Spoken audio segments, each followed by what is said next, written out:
Hi, so today I'm gonna share with you a very interesting recipe, egg chicken fried rice. প্রথমেই এখানে আমি boneless চিকেনকে খুব ছোট্ট ছোট্ট করে কেটে নিয়েছি, তারপর কাট করে নিয়েছি নানা রকমের ভেজিটেবলস। এইবার আমি ওভেনটা জ্বালিয়ে নিচ্ছি রাইসটা কুক করব বলে।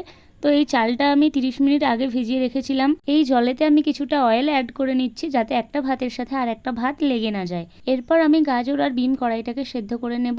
তো এটা যতক্ষণ ধরে সেদ্ধ হবে ততক্ষণ আমরা ডিমটাকে ভেঙে ফেটে রাখি।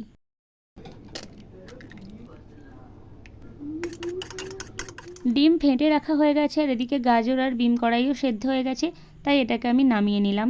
এরপর ওই গরম কড়াইতে তেল দেওয়ার পর তেলটা আরেকটু গরম হওয়ার পর আমরা ওপর থেকে সেই ফেটে রাখা ডিমটা দিয়ে দেব। ডিমটার ওপরে আমি কিছুটা ব্ল্যাক পেপার আর সল্ট অ্যাড করে দিলাম, তারপর এটাকে ঝুড়ো ঝুড়ো করে ভেজে নিচ্ছি। এবার আমি কড়াইতে তেল গরম করার পর তাতে দিয়ে দিচ্ছি আদা কুচি, রসুন কুচি আর তার সাথে দিয়ে দিচ্ছি চিকেনটা।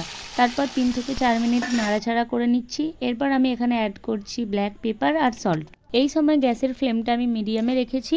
আর তারপর ওই চিকেনের সাথে অ্যাড করে দিচ্ছি অনিয়নস, ক্যাপসিকাম আর আগে থেকে সেদ্ধ করে রাখা বিন কড়াই আর গাজর।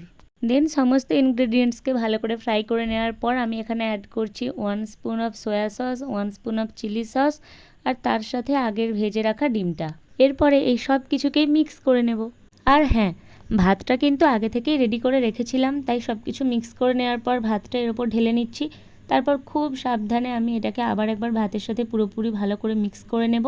এরপরে তোমরা আরও একটু ব্ল্যাক পেপার, সল্ট আর টমেটো কেচাপ অ্যাড করতে পারো ইফ নিডেড। আর এই যে ফাইনালি আমার ফার্স্ট টাইম ট্রাই করা egg chicken fried rice is ready.